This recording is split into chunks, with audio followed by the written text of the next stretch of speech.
Hey everyone, this is Andy Dowling from the Australian metal band LORD and host of the Andy Social Podcast. This is my nod to the old school.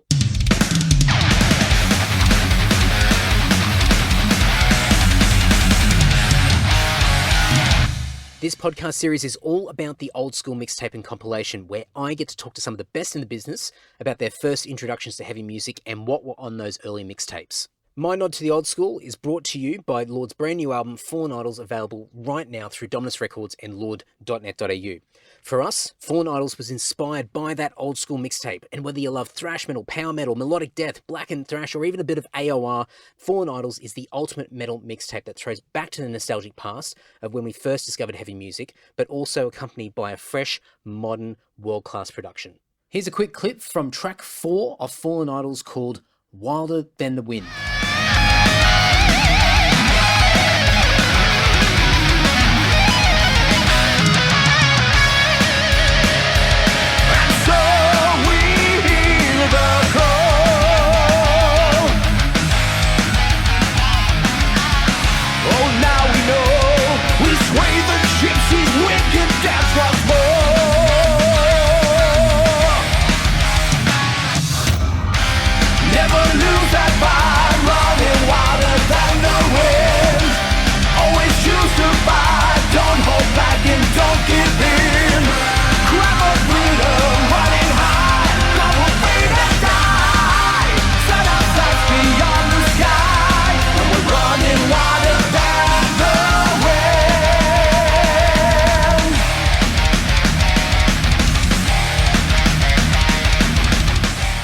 Okay, it's time. Episode 4 of My Nod to the Old School is with David Ellefson. Now, introductions are not completely necessary when it comes to people like Dave, but I'm going to attempt one anyway. Dave is the co-founder and bass player in one of the world's biggest metal bands of all time, Megadeth, and in more recent years has been involved in a number of different projects, such as his own coffee brand called Ellefson Coffee Co. He wrote a book a number of years ago called My Life with Death, and more recently put out an updated version called More Life with Death. Earlier this year, he put out a release with Frank Bello of Anthrax fame called Altitudes and Attitude. He has a new release that's out right now called Sleeping Giants. He's been touring North America and Europe with his bass story, clinics, and spoken word. He has a mega cruise coming up. Everything is going on in Dave's world. It just never stops. Dave is a massive inspiration for me and someone that I personally look up to quite a bit. So to have this opportunity to speak with him was just an absolute honor.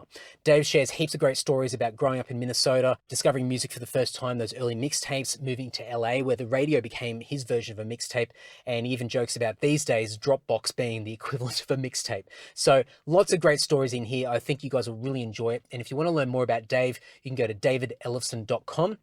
And everything that we discuss in this chat will be in the show notes over at lord.net.au as well as andydowling.net. It's time. Here we go. This is my chat with David Ellefson.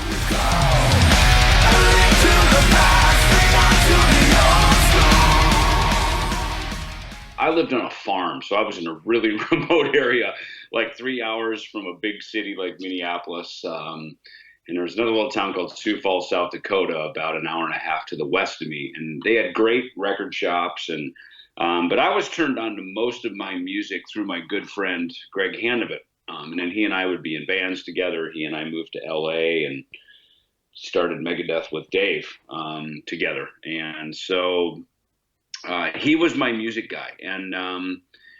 And he would usually, and there was another guy in town, the little town that we grew up in, Jackson, Minnesota.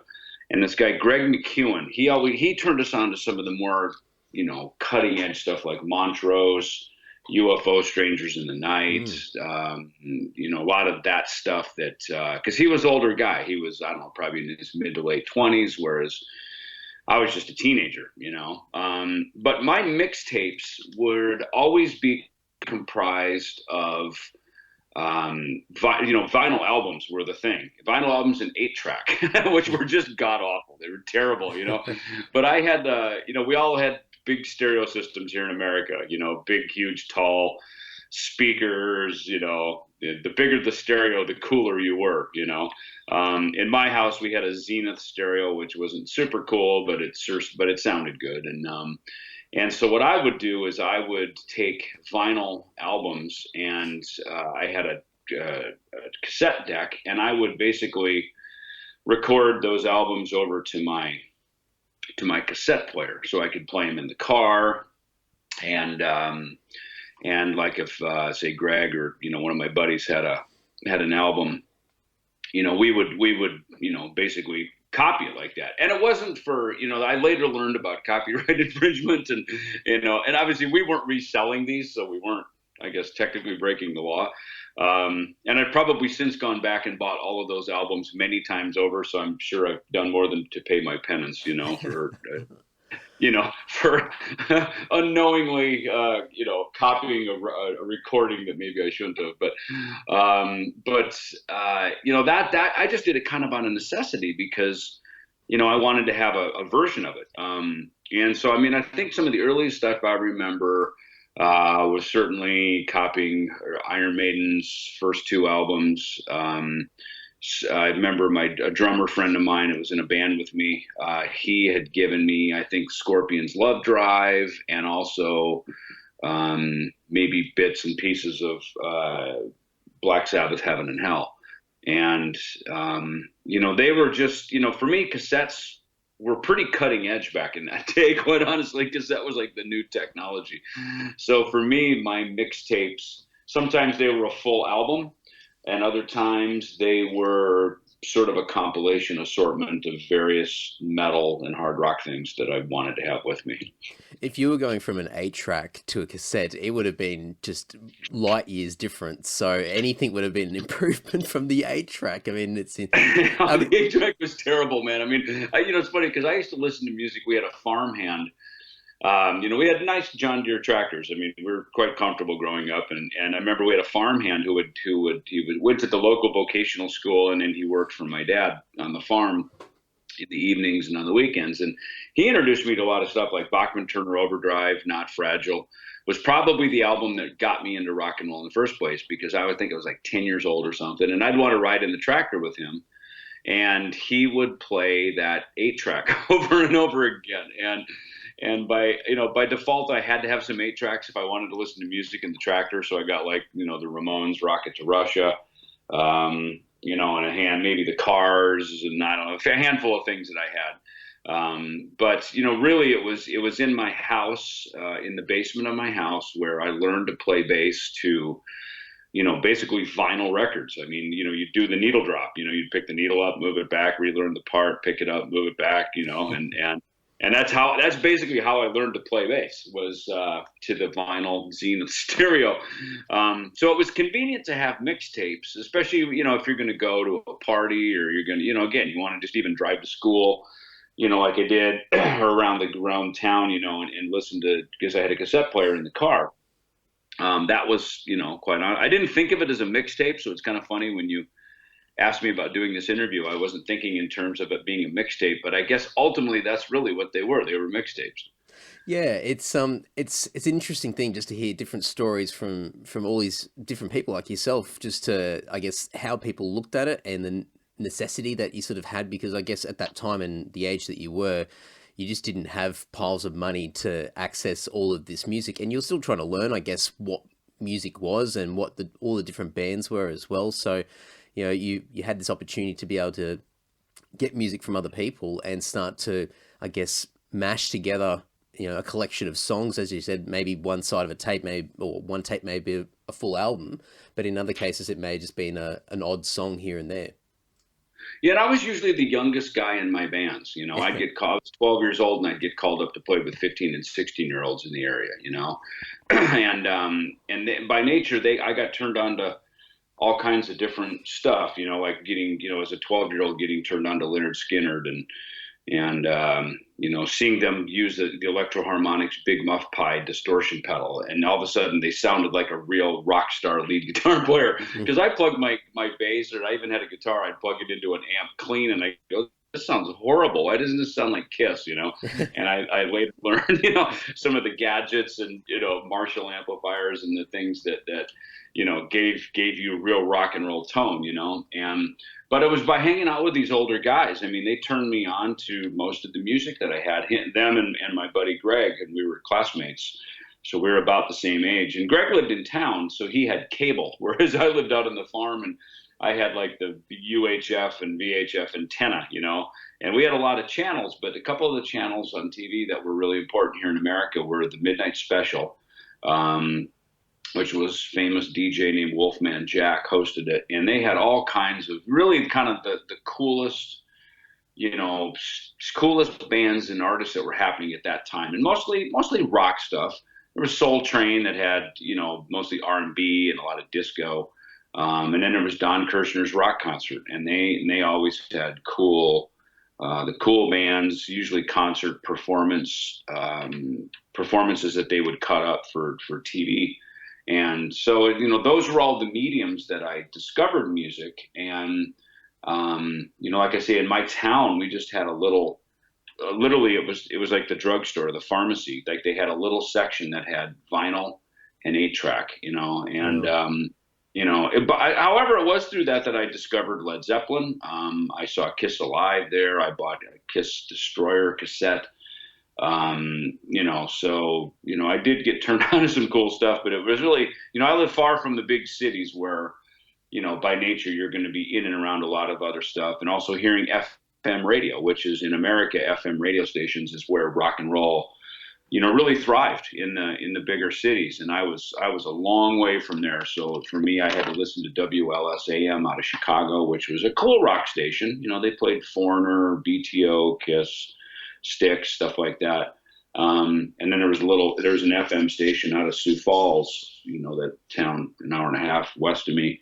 And they played, everything from Dan Fogelberg to Chicago to 10cc and Hall & Oates and, that kind of stuff. But I mean, it's interesting because the 70s were a really inventive era for the electric guitar. I know it sort of came to light in the late 40s and early 50s, and then obviously the 60s was this huge breakthrough, obviously with Hendrix and all this stuff and Clapton.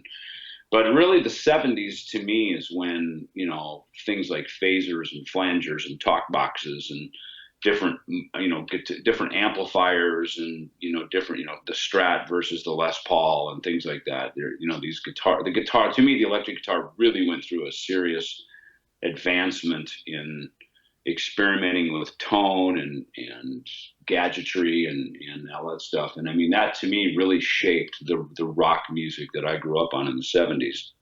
And I mean, at the time, growing up and discovering all this music, you wouldn't have probably realized how much of an important era it was, but it would have been a really exciting time for yourself just to sort of have, even though you weren't in a big city, I mean, you still had all these options to be able to discover music. It would have been a pretty exciting time for yourself. It was. And again, this is I grew up literally the farm town. I grew up 6 miles north of this town. So I was literally on a farm. And this little town was like 3,000 people. So, I mean, it was tiny. So eventually we did get actually a record shop in town. And they sold like stereos and, things like that. And for a brief period, they were a Music Man guitar and amplifier dealer, right when Music Man basses and guitars first came out. And I used to stare at this Music Man Stingray on the wall and just dream of one day owning it, and it was always just a little beyond my price range, but through that record store, that, they would order things for us. And once in a while things would just show up on the rack, like AC/DC, the live If You Want Blood, You Got It with Bon Scott, where Angus is stabbing the guitar through his chest. And, I saw that and I went, dude, I'm in. What is that? And then I'd see like the Sex Pistols, Nevermind the Bollocks. I took that home. Judas Priest, Unleashed in the East. Somehow I think maybe Greg bought that or something. And, so between the two of us, we'd share it. And I think Judas Priest, I think Unleashed in the East is one I had on cassette as well, because I didn't have the vinyl. I think maybe Greg had that, so I copied his, and, that's, but I mean those are albums that completely shaped my life. As even early Cheap Trick, In Color and Heaven Tonight, especially, and the early Cars, especially Cars Candy-O. I mean, these were records that totally shaped my musical picture, and they were life changing, and they were all recorded to cassette for my mixtape. Did you, I mean, you had these older people around you when you're playing in bands and sort of discovering music, other channels to be able to find new bands, but Did you have to go through, I guess, the challenges of somebody, discovering heavier music or, harder guitars and people around you not getting it, people that aren't into that same sort of music as well? Oh yeah, no, totally. I mean, again, I'd say me and my friend Greg, I mean, we were the total like musical outcasts because, we always joked that in that little town they had both kinds of music, country and Western, right? And, there was, everybody, even our band, we'd have to go play on like, kind of shows with country bands, until we got a little bit older and we finally got plugged into some cooler rock and roll bands in the area and we got to, do shows with them. But yeah, I mean, just discovering music, like at that one music store, Lusk Music, which ironically, a funny thread to that is now where my Ellefson Coffee Company store is located inside of Cat's Kevin, in that exact address that I used to buy records at. So, it's come full circle. Come full circle, exactly. But yeah, so it's funny, those early AC/DC Cheap Trick and Sex Pistols records now have, that store now has my guitars and Platinum Records on the wall, so it bode well. But yeah, you're right. I mean, in those little towns, I mean, I was the long-haired kid and I wasn't a troublemaker. I mean, I was a good kid, but I just was always into bands and music. And I discover, again, when you're the first kid in town who knows about the Sex Pistols, AC/DC, and Judas Priest, I mean, that was cutting edge stuff back then, And it's funny because then as a lot of those bands like AC/DC, Made Back in Black, suddenly they kind of weren't my little cult band anymore, And as Judas Priest obviously got more popular, of course, that was actually quite a few years later. That was in the 80s. So they probably didn't apply to that. But certainly as Cheap Trick got more popular once Budokan came out and all the girls in high school were suddenly listening to Cheap Trick, all of a sudden they weren't like my cool little band anymore, and it had nothing to do with them. I mean, they were just getting successful, but it was always fun in those little towns to sort of be the, kind of the secret handshake. You and your buddies were the guys in the know of the cool new stuff. And that's why I get it with our band, when our fans are like that with Megadeth. It's like, I get it, man. They, the fans that were into Killing Is My Business and Peace Cells and all the early stuff, when we were their prized little band, I get it. And then when we hit the big time with mainstream success, they, it just changes sometimes for those early fans. I think it doesn't matter what size or success the band gets, there's always going to be somebody who likes what you did previously and has some little special story that's attached to the early beginnings of that band. It's just you'll never be able to avoid it. And I agree with what you say. It's I think we've all gone through it personally as music fans, listening to music and watching a band change or evolve or just get more popular. And as you're discovering a band for the first time, is certainly that special connection to begin with, especially when the band's first getting started as well. So I can certainly get that, and obviously Megadeth's a great example of that, given the success over the years with the band and the band growing. But yeah, it's I can certainly see it in a whole range of different scenarios. Yeah, and I think things changed for me by the early '80s, probably by about '81. 82, something like that, because now I was a teenager. I had my sights set on moving to Los Angeles, which I did upon my graduation in 1983. So by kind of 81, 82, I was much more of a regional professional musician. I was playing professionally. Weekends were usually booked, with my bands that I was in, and I was a professionally gigging, musician and writing songs and, making demos and, doing things to set a stage for a personal career. And what started to happen then is, that was an interesting change, because when the 80s came in, man, they came on strong, and that's when, I started to go up to Minneapolis more often to see shows, just to go up, and my band would we'd go up and audition for booking agents and stuff up there, and by then this whole new sound had come in, driven and led largely by the likes of Aldo Nova, and like that sound he had was really slick and clean and very hi-fi, and then, of course, Bon Jovi and stuff followed that. But, I remember Aldo Nova in particular. It's like kind of Aldo Nova, even Pat Benatar, Neil Giraldo's guitar playing was really a kind of a cutting edge sound for pop, kind of pop music. And so it started to change, and then hard rock bands became the rave. And of course, by the time I got to LA in '83, Motley Crue had sailed, and Rat was taken off, and Quiet Riot was starting to top the chart, and MTV was in full swing.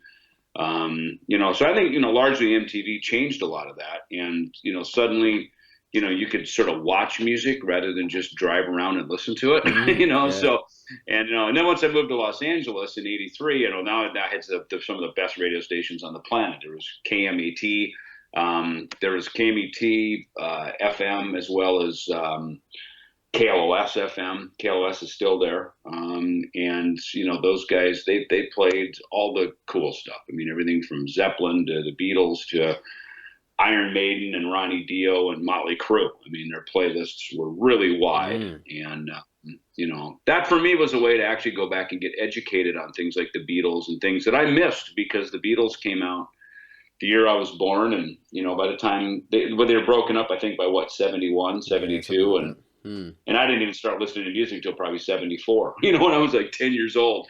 So I just missed a lot of that. So even Zeppelin, I kind of caught the very tail end of Zeppelin. But living in LA, listening to the radio every day, driving around, listening to the radio. And then, I got educated on a lot of like music I missed growing up.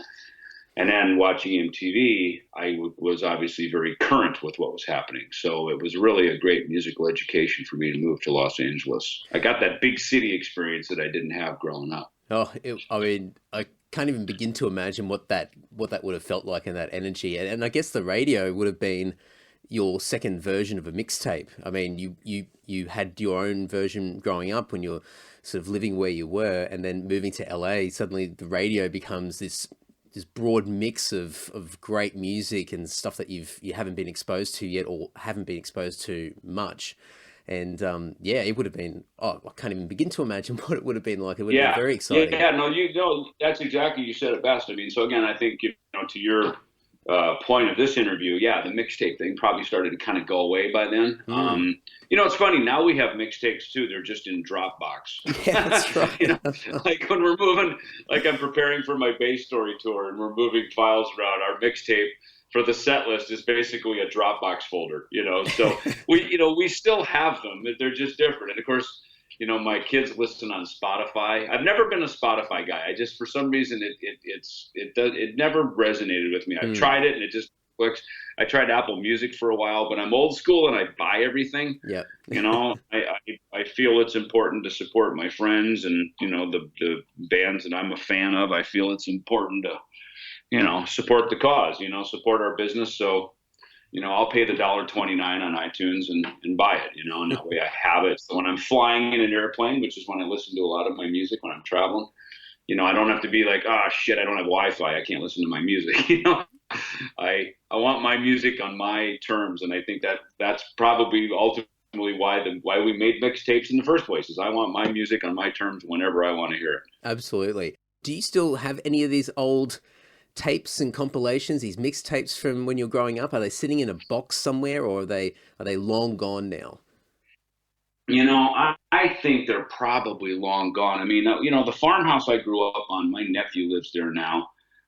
So I will find things, like I'll sift through like an old cassette tape. I mean, I find old Elvis records from my mother, old cassette tapes and stuff. Now that you've brought it up, next time I'm back there, I'm actually going to go down in the basement and look. I mean, because I know there's these couple of cassette boxes that we had that we kept all of our music in. And I mean, they're still there. I mean, they've got like old Beach Boys and Statler Brothers cassette tapes from my mom, and, back when she was listening to music in the 70s. So, you've spawned my initiative here. I think I'll check it out and try to find them, because I have some here. In fact, I found a tape the other day that it said riffs with Slash, and there's a period when me and Slash were hanging out back in late '88 into early '89, and we were writing and jamming a lot. And I remember recording a bunch of stuff, and this cassette, it had a riff on it, but it doesn't strike a bell as something me and me and Slash worked on. So, but I pulled it out. I found it I got this one box of a bunch of cassettes in my storage unit, and then I listened to the rest of the cassette, and it was some kind of, I don't know, like something from KLOS, the Rockline show or something. So, but yeah, it caught my attention, So I do probably have them lying around somewhere. I should probably go try to find them now. It's I'm sure you've got lots of forgotten memories from years gone by sitting on tape somewhere. I mean, I don't think there's many people that can have a tape that's labeled Riff with Slash. So I think that's pretty cool. Regardless, I think it sparks a memory for yourself. That's super cool. Yeah, no, it is cool. It's been fun growing up with my buddies, and when we get a chance to throw down some tunes together. You are one busy guy. You're certainly somebody that, for me personally, I look up to because I've read your book, and I know that's just had a revision as well. So that's current at the moment. But you're somebody that's extended beyond the identity of just being a musician. You're a business person now. You're out there expanding your repertoire as far as all the different things that you're involved with, and it appears that you just never stop. And at the moment, it appears that there's quite a bit going on, whole range of different things. Yeah. So you've got Bass Story. At the moment, you've also got the revision of your book as well. What's currently happening in your world, Dave? Well, that's it. As the news went out last week, obviously about Dave Mustaine's throat cancer treatment that he's undergoing, we cleaned our performance calendar for Megadeth this year to just allow that process to happen, and we're still working on the Megadeth record, working on writing, still pre-production with that. We had the Aussie tour scheduled here, and once that postponed back in, I guess that was April, that's when I immediately, we moved to put this Bass Story tour in place through July and into early August, because we have the book coming out. We have More Life with Death coming out here in the U.S. July 16th, and then the companion album that goes with it called Sleeping Giants. That's coming out on Friday, July 19th on Combat Records. So knowing that, we've got these two releases coming out with the book and the album, we got quickly into motion to, book some touring around it. And, Bass Story is the perfect platform for me, and especially with a book and an album. I mean, the book tells the story, and the album is the soundtrack to it. So we'll be performing songs from the album and telling stories from the book, and stories of my life as told through the riffs of my career. So that's what I'm going to be doing. In fact, I'm probably going to be doing a lot more of that even around the world throughout the rest of this year. So, and of course, we have the Mega Cruise that we're keeping that on the calendar for October 13th through 18th. And then hopefully 2020 opens up a new year and a new calendar for Megadeth to be back out working again. But, first things first with the health, we want to make sure that's all good. In the meantime, it's good to have a bunch of other things that I'm actively involved in.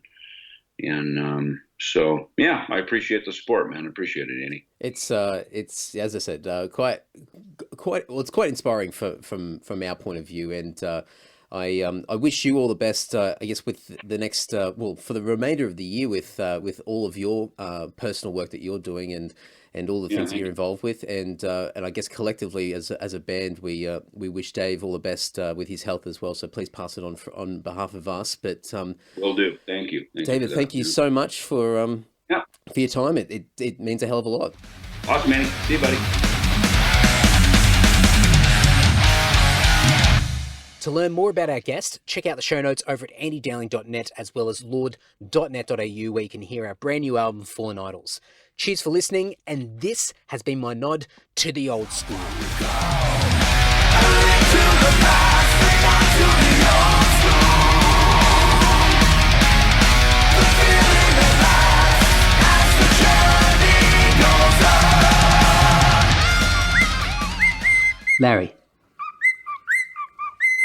Larry, please.